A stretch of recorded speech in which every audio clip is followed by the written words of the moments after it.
right. Good afternoon, everyone. Take a quick second for a late afternoon stretch. I know we've had some really great presentations today, but we are also coming up on the tail end of the second hour. So thanks for sticking with us and being part of this conversation, which we're really excited about. So in registering for this meeting, you should have seen, had an opportunity to review the draft community plan to prevent and end homelessness. So the community plan serves as TPCH's strategic plan, but is really meant to gather partners outside of just kind of the TPCH core membership or just housing providers, to really acknowledge that any successful effort to address homelessness in our community really takes a broad coalition. And so today we're not going to, we won't have opportunity to go through the entire document by any means, but we did want to provide an overview of the plan prior to taking a vote of the voting membership. So I'm incredibly excited by how many people are here today. I think this presentation is really important for all of us. And then we will have to do a vote, which will only be with the voting members. So to get started, the community plan has a number of elements. And so the first are what we're referring to as the 5 pillars. And so the 5 pillars are really our guiding principles that are meant to be the foundation that the entire plan is built on, and really being able to be used as a bit of a litmus test for any action we're taking through the plan to ask ourselves, are we doing this in a way that is consistent with our values? Then we look at community conditions, and so in community conditions, really kind of looking at the current state of homelessness in our community. And for folks who may recall the annual report on homelessness and community data update that we released back in October, this community conditions area is really a high-level summary of some of the more detailed findings from that report. Then our plan goals, so really what are we trying to achieve? And then specific measurable benchmarks that are really related to concrete changes and impact for people experiencing homelessness.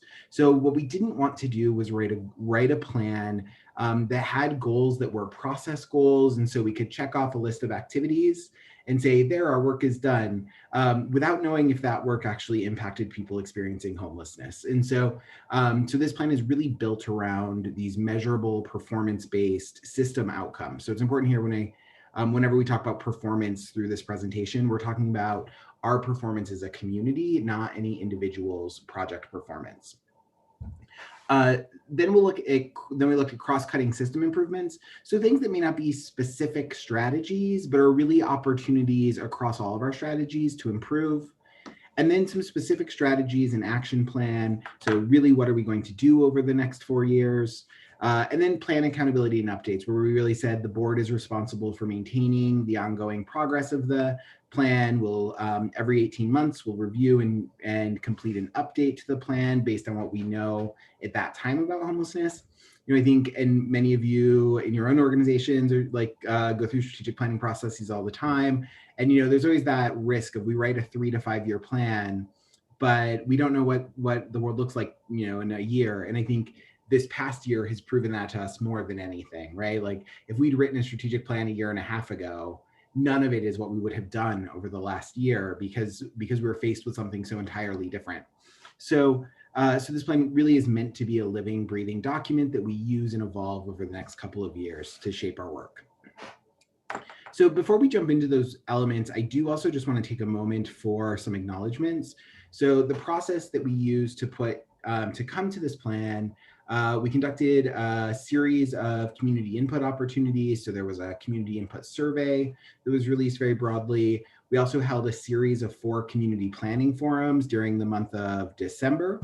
And so those planning forums were really back and forth conversations with groups of folks about how we can work better and achieve some of these goals as a system.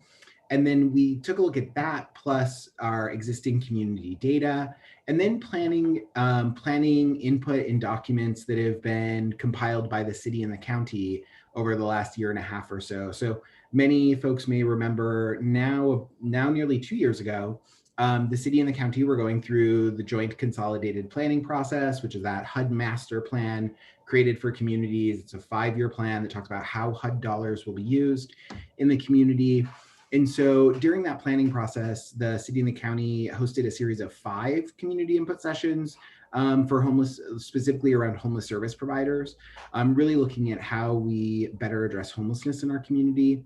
And so they were gracious enough to share all of that community input with us, as well as, of course, having access to their plans. So we were able to take this very large set of community input and work to distill it into a plan. And so so I want to thank both the city and the county for sharing those resources. And then really, I want to acknowledge and thank our strategic planning work group. So the board established a strategic planning work group a few months ago, and they were really the labor, heart, and brains behind this plan. And so those folks, many of whom are here today, actually, I think maybe all of whom are here today. So Daniela Figueroa, with Youth on Their Own, Shannon Fowler with the University of Arizona Southwest Institute for Research on Women, Tom Litwicki with Old Pueblo Community Services, Melissa Benjamin with Our Family Services, Jocelyn Hussein with the Southern Arizona VA, and then Brandy Champion and myself supported it from a staff perspective. So I'm going to just take a minute and acknowledge and thank those folks. This is, they put an incredible amount of time and care into this during a very short period of time, on top of very busy jobs in the middle of a pandemic. So yes, so amazing gratitude to y'all. With that, we'll take a look at the community plan itself. So first I mentioned those 5 pillars. And so our 5 pillars that are really meant to be the foundation of the plan. First is multi-sector collaboration. So coming back to that point of acknowledging housing providers or the homeless response system as we know it cannot solve homelessness alone. We really need broad sector collaboration. And we're really lucky to have those partners engaged and interested. And so it's often not how do we go get a partner to care, it's how do we do a better job of working with this partner so that we can create more dynamic integration with workforce development or with behavioral health services or with hospitals and institutions in terms of discharge planning. So how we really leverage all of the connections that exist in our community to create meaningful results. Then housing justice and racial equity. So folks know the continuum of care has made a commitment to focusing on racial equity over the last now about a year. We sort of first made kind of that formal commitment and continuing to advance that by accounting for race equity, LGBTQ+ inclusivity, and non-citizen access within all of the work we're doing. But then also expanding that to really as a continuum of care, establish some fundamental beliefs around housing justice and acknowledging that housing is a basic human right, and in really working to advance housing justice in the community is in the same way that we want to always be talking about poverty and its relationship to homelessness, understanding that unjust housing policy is absolutely a feeder into the homeless system. And so working around those spaces. Then the third, data-driven decisions and solutions. So when we think about that, we often have made decisions in the past based on kind of the best thinking of those of us in a room, right? And there's a lot to be said for the best thinking of this group of people. Like there are incredible people involved in the continuum of care. We also know that we have amazing data at our fingertips and that we can use that data in better ways to make sure we're making decisions that not only feel good and sound good in our heads, but that there's real evidence to support we're moving in the right direction and it's working, or we tried something and it didn't, right? So to really leveraging data to inform how we make decisions and also the types of solutions that we're approaching as a community. Then the fourth pillar, shared leadership. So here really committing to surrendering power to people with lived experience of homelessness, especially people coming from marginalized communities. So Black, Indigenous, people of color, LGBTQ plus folks, non-citizens, young people. I think I would acknowledge that I think where we have learned that this works is with our Youth Action Committee. And so now it's how do we take the incredible work that's happened with this group of young people who, when given power, made really great decisions, right? And how do we replicate that throughout our continuum? And then lastly, uniting a voice for progress. And I apologize, my dogs are going crazy today, so you're gonna hear yapping in the background. But then uniting a voice for progress. So here really thinking about system and policy advocacy, how do we work together as an advocacy unit to be informing local, state, and federal policy. So in going on from those 5 pillars, we took a look at community conditions, as I mentioned, some of the just very high level summary of community condition information. We've seen in recent years an increase in all homelessness, especially unsheltered and chronic homelessness. Ongoing underutilization of our existing shelter and supportive housing stock. So while we certainly don't have enough housing, we don't have enough shelter, we also know that a significant number of our beds are empty on any given night. And so one of the first things we can do without costing $1 to reduce unsheltered homelessness is to fully utilize the beds we have. We did. And then we did about 35-ish staff. So probably like 110, 111 residents. And then that is, let's see if we can cut that off. Okay. Then a critical need for additional supportive housing, low rates of exit to permanent housing, and high rates of returns to homelessness, which you heard Christy mention a bit ago when she was talking about system performance evaluation. It also rings to some of the things Art was saying from the Continuum of Care Program Grant Committee. And then disparate rates of homelessness among Black, Indigenous, and people of color. Specifically, we see higher rates of homelessness among Black African American folks, higher rates of unsheltered homelessness among Native American folks, and higher rates of homelessness among Latinx families, so folks with children. And then, you know, some heartening stuff, right? There's this list of opportunities for improvement and growth, but also to acknowledge that we have some specific population-based efforts that have effectively reduced unsheltered homelessness among some high-risk groups. And so particularly people fleeing domestic abuse and folks who are living with HIV or AIDS. And so we know that there's collaborative effort that goes into all of that. We also know that when we look and go, okay, it's working there, but it's not working as well in some of our more diffuse systems, recognizing centralized leadership to address population-based challenges may be important. You know, we can look at those two issues and say that we know that, like, TPCH has done some things to support that, but that success, right? That success is owned at Emerge for domestic abuse, and it's owned at Southern Arizona AIDS Foundation for HIV/AIDS. And so how we as a system learn from those organizations and some of that population-based work to be replicating that in other populations across our community. So when we take a look at our planning goals, so these are our overarching 4 planning goals. So one, that homelessness is rare. So focusing on reducing the number of people living and dying in homelessness. Homelessness is brief, reducing the length of time that people remain homeless in local communities.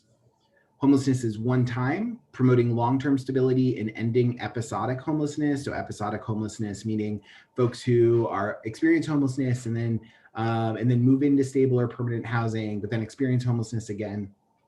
And that sort of repeat cycle that carries so much trauma and instability. And then housing opportunity is equitable and just. So here, focusing on advancing racial equity, LGBTQ+ inclusivity, and housing justice. So within each of those goals, we've set that a set of benchmarks, so these very specific measurements that I was mentioning before. And so we'll run through those pretty quickly here. So the first, under that first goal of making homelessness rare, we want to reduce all homelessness by 35%, reduce unsheltered homelessness by 50%, reduce the number of households experiencing first-time homelessness by 35%, and then establishing a baseline and reducing the number of persons dying in unsheltered settings. So 2021 is the first year that the Pima County Medical Examiner's Office is keeping a record of people who die while homeless. And so we want to take the data that we learned this year from that office and then use that as a baseline to begin working toward getting the most vulnerable people off the streets and reducing death in unsheltered settings. So then we move into the second goal, making homelessness brief. Here we're looking at reducing the number of people experiencing chronic homelessness by 60%. And so chronic homelessness meaning that someone has been homeless for a very long period of time, over 12 months, or they've been experiencing that episodic homelessness and have been homeless 4 or more times in the last 3 years, and that they have a disability. Then reducing the average length of time that youth, families with children and veterans remain homeless to be 30 days or less. So once we meet you, you should have a housing solution within 30 days if you're one of these high priority populations. And then reducing the average length of time for all other persons to be 60 days or less. So our third goal, making homelessness one time, here we're looking to increase exits from homeless assistance programs. These are all types of programs by 30%, reducing returns to homelessness within 2 years among persons, I will read this and then I'll tell you what it really means, among persons who exited homeless assistance programs to permanent housing destinations to not more than 20%. So that is a mouthful and it is a lot to wrap a head around. What this really means is if you are served through a homeless assistance program of any kind, and then you exit that program to permanent housing, you have a permanent, stable housing environment, that we want to make sure that no more than 20% of those people become homeless again in the next 2 years. Currently, our average is just shy of 30%. And then in our fourth goal, making housing opportunity equitable and just, we're looking at reducing disparity in access to homeless assistance programs and housing services. So looking at, our general community population, then and then the demographics of people experiencing homelessness in our community versus the demographics of people that are entering housing services, to see if there are places where folks are experiencing disparate access, where our strategies to engage certain specific subpopulations may not be working, and or where we simply don't have the trust with some communities to engage them in to engage folks who need services in our services. And so beginning to work to improve that. And then reducing disparity in housing and financial outcomes among people participating in the homeless assistance program. So, we believe fundamentally the color of one's skin should not be a predictor for whether they will have permanent housing when they leave a program, should not be a predictor for someone's financial stability exiting a housing assistance program. We also know that there are entire systems built around that have established that type of disparity. And so knowing that we need to be using targeted approaches, so setting kind of universal goals and then really using targeted approaches to help everyone achieve those goals. So those are our 4 goals. We can move then into those higher level cross-cutting system improvements. And so in these system improvements, the first is leveraging our community infrastructure to address homelessness. And so often when we go into planning processes, we go immediately to what more do we need, right? And certainly we need more. You will never hear me argue that we do not need more. With that said, there's a lot of opportunity to do better with what we have as a system. And so realizing with knowing that there is no mystery money that's going to flow, sort of like manna past the pandemic. And we know, right, there has been incredible federal resources. And so we have no reason to expect big influxes of federal support for other homeless assistance work in the immediate future. So our best opportunity to be better as a system is to do better with what we have. Then strengthening the role and effectiveness of the continuum of care. So continuing to refine how we work as a continuum and moving from a place of largely being meetings and information sharing, which are important aspects of our work, but also really to being a mobilized voice to create policy change, to improve systems, to really try to create structural change that benefits people experiencing homelessness and the projects that are serving them.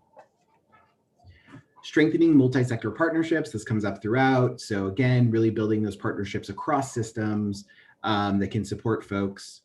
Optimizing our coordinated entry system. So we continue to work to refine coordinated entry to make it a more nimble and responsive process, and to be one that better connects individuals in need of assistance to the best service for them. And then lastly, scaling high impact solutions to homelessness. So if we think back to that focus on data-driven solutions, data-driven decisions, really looking at what works. And when we have opportunity to do more or to make some changes in our continuum, that we're doing that in a way that's expanding what works and moving on from what doesn't. So then within those those cross-cutting strategies all sort of feed into each of these target strategies. And so those target strategies, first is to address, strategy number one is to address the root causes of homelessness through system and policy change. The second is to fortify the housing safety net to meet community need. The third is to improve quality of life among people experiencing homelessness. And the fourth is to strengthen the role and effectiveness of the continuum of care. So each of these strategies then have subordinate objectives. So we'll take a look at these objectives. Within each of these objectives, there are then a set of actual action steps. And so those action steps are in the plan that was shared. We won't have time today to go through the action steps, but just those objectives. So in addressing the root causes of homelessness, ensuring that people involved in the criminal justice system, hospitals, or other institutions don't become homeless, protecting community members from eviction, displacement, and housing discrimination, advocating for and supporting the expansion of the housing safety net. And so when we think housing safety net, we're really thinking that broad scope of services that can respond to someone's housing crisis, ranging from shelter, safe haven, or transitional housing, all the way through rapid rehousing, permanent supportive housing, longer term interventions. In the second strategy, fortifying the housing safety net, we're looking at ensuring that people accessing safety net services have the support they need to obtain and maintain housing, providing a broad range of supports to prevent homelessness, prioritizing persons with the greatest risk of lethality. So coming back to the idea of preventing death on the streets, making sure that our coordinated entry system is prioritizing folks who are at the greatest risk while homeless, fully utilizing our shelter and supportive housing stock. You've heard me mention that already. And then accelerating movement through our system to permanent housing. Then continuing on in strategy 2, expanding the availability of permanent supportive housing and other long-term housing supports, particularly for folks who are experiencing or at risk of experiencing chronic homelessness, providing supports and services that promote long-term housing and financial stability, realigning our housing and service landscape towards shared leadership, racial equity, and housing justice. So really taking a look at where we're, as a system, we are upholding some of those places where we're upholding a disconnect between people who are experiencing homelessness or have experienced homelessness and tend to have the best ideas about solutions and the resources, like closing that gap. And then where we may have intentionally or unintentionally developed racist policy or discriminatory processes that we can be identifying and clearing out of the way. And then ensuring prioritized persons are quickly connected to housing services that meet their individual needs. And so here thinking both about the efficiency of a coordinated entry system, but then also about using more sophisticated approaches to match, instead of like only matching a person to a housing intervention, right? So this person will go to rapid rehousing, or this person will go to permanent supportive housing, to more sophisticated approaches that allows to say this person needs permanent supportive housing, and also this person is experiencing, has experienced ongoing substance abuse challenges, complex behavioral health services, et cetera. And so the best permanent supportive housing opportunity for them is with this organization, right? Being able to do that more intentional matching that honors the diversity of all of the housing services in our community, and acknowledges the unique needs of the folks who are requesting assistance. So in our third strategy, improving quality of life, we're looking at providing individualized and inclusive temporary housing solutions, coordinating street outreach and other basic needs so that they both provide humanitarian aid across the community and engage unsheltered community members in services that can help them get off the streets. And then coordinating supportive and complementary services to improve quality of life and reduce trauma. So really acknowledging the trauma that is inherent in homelessness and ensuring that our services are designed to help folks recover from that. And then in strategy 4, strengthening the role and effectiveness of the continuum of care, ensuring that community resources and investments are aligned with the needs that we've identified in our community, as well as best practices, providing an advocacy voice and platform to inform and influence local, state, and federal policy, increasing participation in the continuum of care, particularly among organizations, individuals, system partners that may not be affiliated with federal housing programs. Coming back to that point that we know our response is best when it's a collective community response. Contributing to a skilled homeless assistance workforce by providing robust training and technical assistance to our member agencies. Serving as a clearinghouse for homelessness information, and partnering with groups who are affected by policy to lead responses to homeless issues. And then lastly, expanding public and private sector support for preventing and ending homelessness. So working with government and with philanthropic partners to increase dollars in our community to respond to homelessness and to coordinate the use of those dollars so that they really achieve the greatest impact when all together.